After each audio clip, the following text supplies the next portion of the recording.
massive whoops. So we will see if it scares me. Then we have Mexican Gothic, a book that I have on Kindle, and that is by Silvia Moreno Garcia, and here's the book. And that one was rated as one of the best horrors. I have no idea what it's about, so I can't wait to get into it. Then I chose, personally, To Build a Fire by Jack London. I have that on script, and I got intrigued by, I don't even remember who recommended this, that they said that it was the scariest book they've ever read, and I was like, of course, gonna read it. And it's a short story, not a book, so it's relatively shorter compared to the rest. Then I have Bunny by Omona Award. That one has the prettiest cover. It's very small on the side here, but I think I will put an image. But it's so pretty. I can't wait to get into it and see what it's about. I have never read Omona Award, so I'm pretty excited. But I've never read the majority of the authors on this list, so that's where it's coming from me. I've read Stephen King, but nothing of his books of sorts. I've read on writing by him, so it's completely different from what he usually writes. And then I have Tender is the Flesh by Agustina Batsterica. I hope I'm pronouncing it right, I'm sorry. These are the books that I will be reading for this season. I've not even finished any of them, and I can't wait to get into them because I'm very excited. This is the premise to another video that I wish to make, which will have the big guns in it, because I think that when we think of horror in terms of what I've heard of horror books that are famous, these were okay-ish in the list, except for It, that I heard a lot. But the rest of the books I've not heard much, and I'm not expecting to get scared super hard, or at least I hope.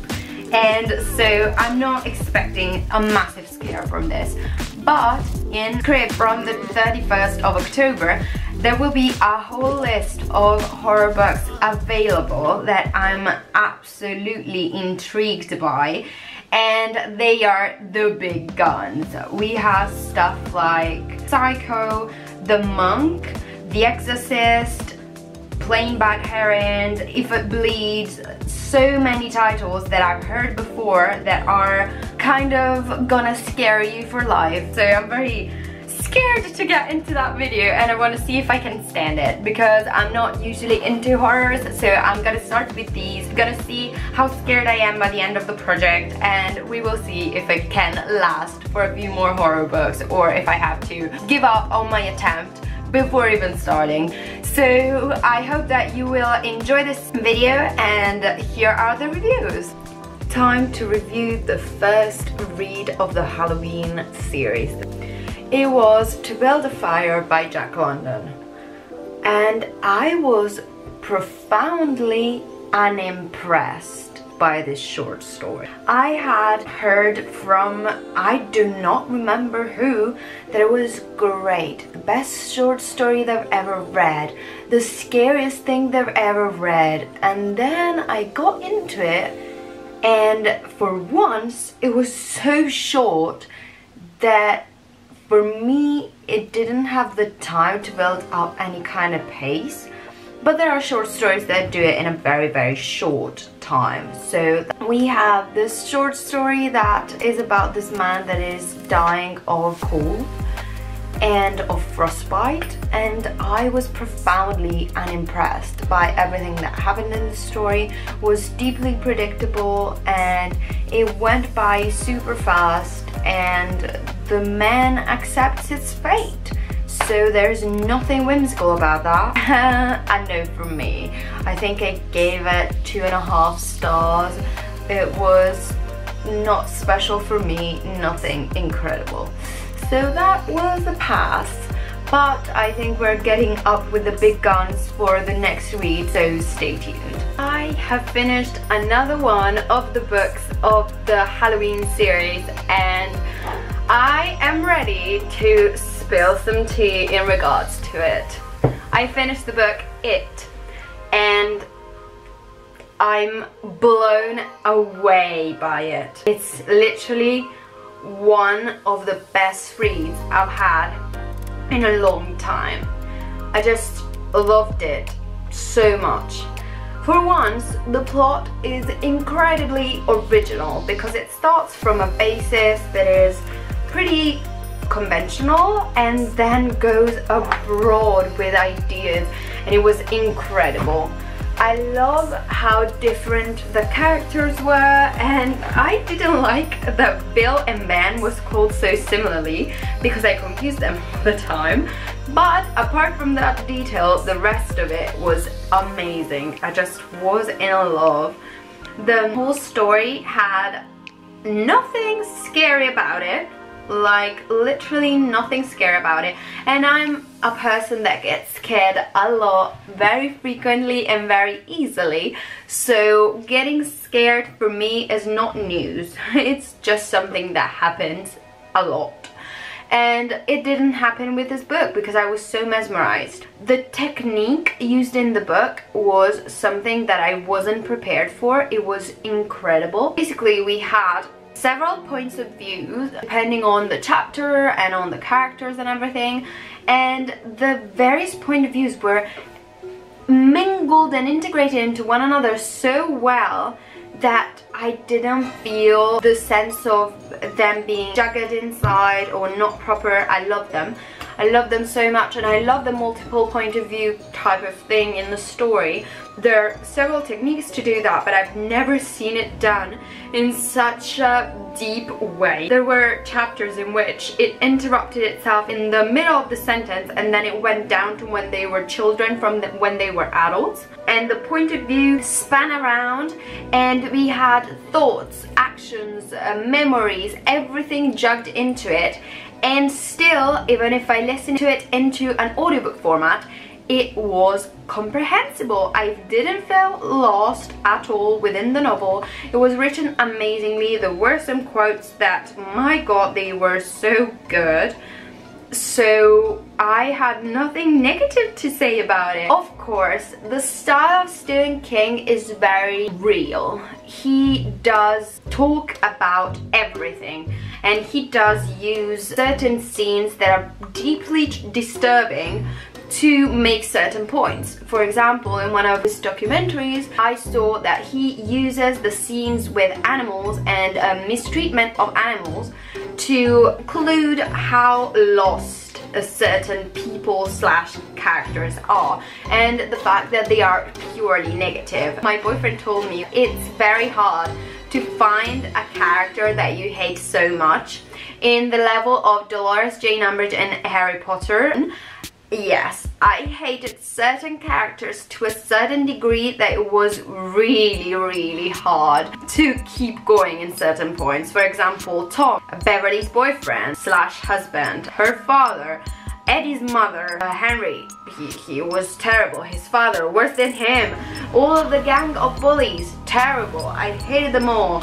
I couldn't get on with that. I hated so many characters that it was embarrassing, and it was great because Stephen King also doesn't stick by the making the protagonist look good at all cost. So not every protagonist is beautiful in there, and we have Ben that is very fat, and it's not to say that fat isn't beautiful, but it's just he points it out as something that goes throughout the whole series. He has this detail about himself. The other ones have physical flaws, and it's just fine to have people that don't look amazing. I love that as well. The scene of the orgy was not actually an orgy for me, one, and two, it was actually kind of romantic, so I didn't feel that it was atrocious just because Beverly goes with a couple guys. I didn't think it was an orgy. I liked it. Also, Stephen King said that he wrote it in because it was to mark the passage between childhood and adulthood. And I love that because it has a significance. It's not just put there as in some romances to just have some sex in it. Also because it's not at all descriptive of physical parts, and it doesn't go into detail about disgusting things. So it's not hot, it's just cute and romantic, and it has a reason to exist. So I like that. And of course there are some scenes of torture and some ugly scenes that happen within the book, but it's part of the book and it's not only gore just to be gore. Everything had a reason for being there, and I really love the book. If you're looking for a good Halloween book, that is one that I highly recommend. A 5-star for me, completely different from the Jack London story so far. That one was recommended to me and I'm not disappointed. Hey everyone, I have finished Tendered the Flesh and I am highly puzzled from the Halloween project of reading 8, not less, horror books. Just to reiterate, you wish you've read 8. So this book is by Agustina Bazzarica, and I think that this book wants to have a lot of shock factor. It starts from a premise that makes sense, which is having a society where humans can no longer be considered humans for 2 reasons. Because for one, in one side we have these people that are absolutely heartless towards other humans and use them as slaughterhouse cattle basically. And on the other hand, we have the cattle, so those people that have been born into those cages exactly for the purpose of being bred, fed up, and then killed and eaten up. So the premise is pretty gruesome, but the whole premise for me made a bit of sense at the beginning. And I liked that the main character is puzzled for the ethical reasons that are behind this whole thing. So I liked that, but I didn't like at all how the ending ended up being. Like, that I despised. It was so not well done. Didn't like that at all, and I didn't understand it even, because he critiques so many people within the system, and then we have this ending and I'm like, how? Didn't get it at all. The writing is not special at all. It's also quite boring. I listened to it on audiobook, and normally audiobooks make me like a book more, but in this case I didn't like it at all. I found that the writing was boring, the person reading it was okay-ish, but the fact that I had to listen to it at 2 times the regular speed really means that it was slow in the regular version, because I normally cannot do it at 2 times the regular speed because I think it's too fast. So the fact that I managed just means that this was very slow, and the overall concept of the book went absolutely nowhere. Because by the ending that we get, by the story that we get, we end up with nothing. What's the book about? It's just about treating humans as animals and becoming animals as humans for the flesh, because animals have been contaminated. And I'm like, how? I don't know, I was so puzzled. And I didn't like it at all. I gave it 2 stars. So I think we are kind of hitting a trend of a good and bad thing, because we had Jack London's story, then we have it, then we have this one, and I didn't like that one. And also it didn't scar me, because I thought that if the intention of the book was to get inspiration from, for example, the wars, the Second World War especially, where people were slaughtered and used for experiments and stuff, the book goes beyond that with the concept of cannibalism. But apart from going beyond, which I don't really care about, we have really this whole exploration of that ends up producing absolutely nothing. And I personally don't like books that finish like that. It left me wanting, first, to understand, and second, more. So it's a definite no for me. That wasn't good. And also, yes, we have a lot of shock factor, so describing human parts that get eaten all over the place. So if you're squeamish, just don't pick it up, because it's not gonna be a good thing to stomach. Overall, didn't like it, and I'm ready to move on to the next one. I hope for the best.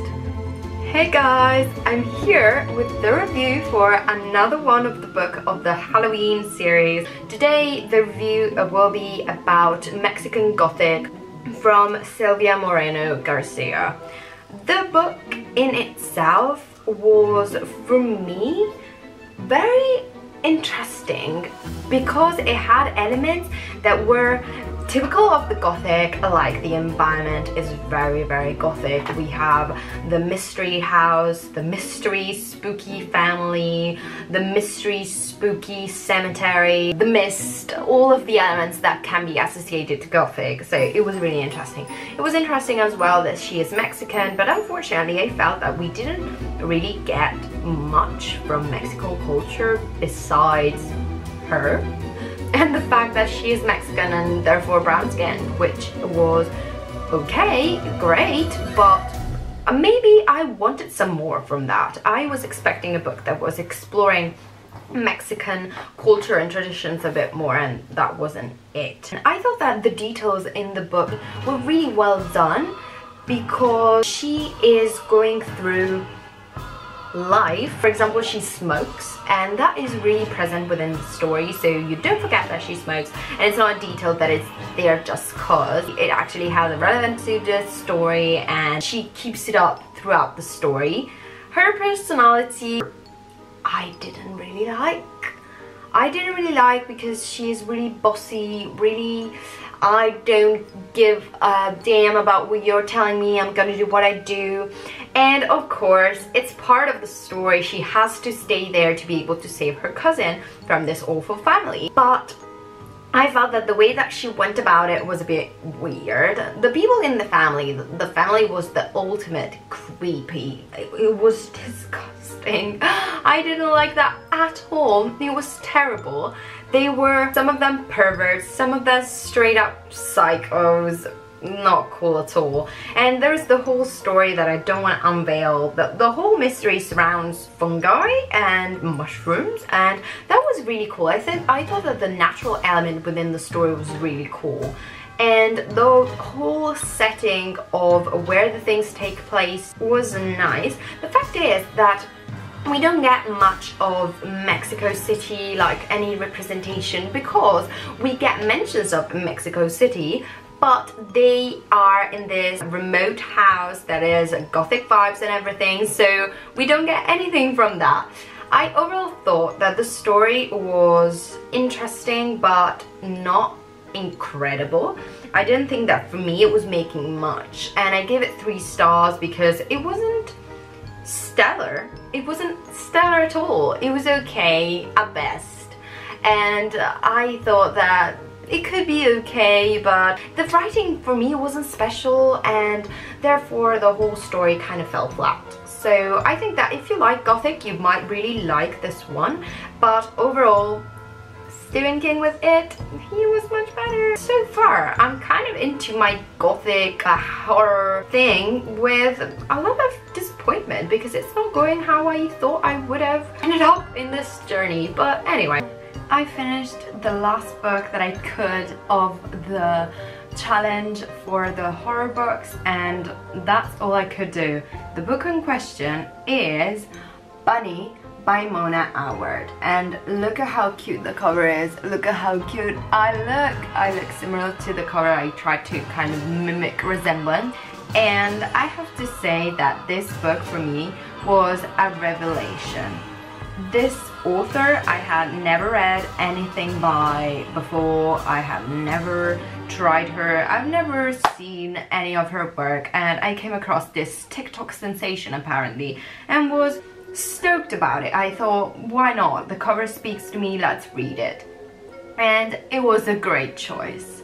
The book in itself has a really interesting way of presenting ideas. Everything is about this weird kid that goes to uni. She studies writing, and she has this group of students that works in her class that is part of this community. They call each other Bunny. They're super sweet with each other to a level that is stomachache sugary, and they do try to include her in that, but that comes at a cost, which is the cost of her uniqueness, her personality, her sense of self. And so we have the transition from this I point of view to a we point of view, which I thought was gorgeous. I loved so much the fact that we have this transition and this different point of view that is very unique. A we point of view, how often do we see it in stories? Not often, I would say. And there is a lot of human-like quality to the speech throughout the story. There is a lot of speech that is very similar to how people actually speak, and it's crazy to say, but when I go to edit these videos, I really hear how I speak, and I see how breathy it can be, or how much I can repeat the same words like or other things. And I do see that I do make mistakes. I am repetitive, my way of speaking is boring, and if it wasn't for editing, I would literally not really be appealing to anyone, and that's why editing exists for videos and everything else. So this was a really big deal to me to see that the person in the story was talking wrong, was talking imperfectly, and it was very refreshing. And I liked Ava. Ava is her friend that is not part of the group of bunnies, which are the people that are all sweet and cute, and she is refreshing as well. And I didn't really understand if she loved her in a lover's way or in a friendly way, but that didn't really matter for the story anyway. So we had this wonderful character that at the end has an important significance, and the whole story has an ending that I was like, okay. So I was very positively impressed by this, and I'm very stoked that the whole experiment started basically and ended on a really good note, because if we don't count the Jack London's short story, which didn't take me at all long to finish, it and Bunny were the absolute best reads of the month, and I have read a lot in October. You might see the TikTok that I have uploaded, the short with the reading log for October. You can see that I did have a very positive month. I read 18 books in total, which for me is really good, and I found that anyway, it and Bunny were the best of the month. So I don't regret this experiment at all. I loved it so much, and I hope that you will love it too by give this video a like and writing in the comment maybe a horror book that you like, or how your month of October was as reading. And I am in love with this project. I will do more of this. I want to experiment more with genre, with different authors, and I want to really spice up my reading to something that can be interesting and new. I am very glad that you stuck around to this point. I really hope that you will decide to subscribe, and I really hope that we will see each other in the next one. Bye guys!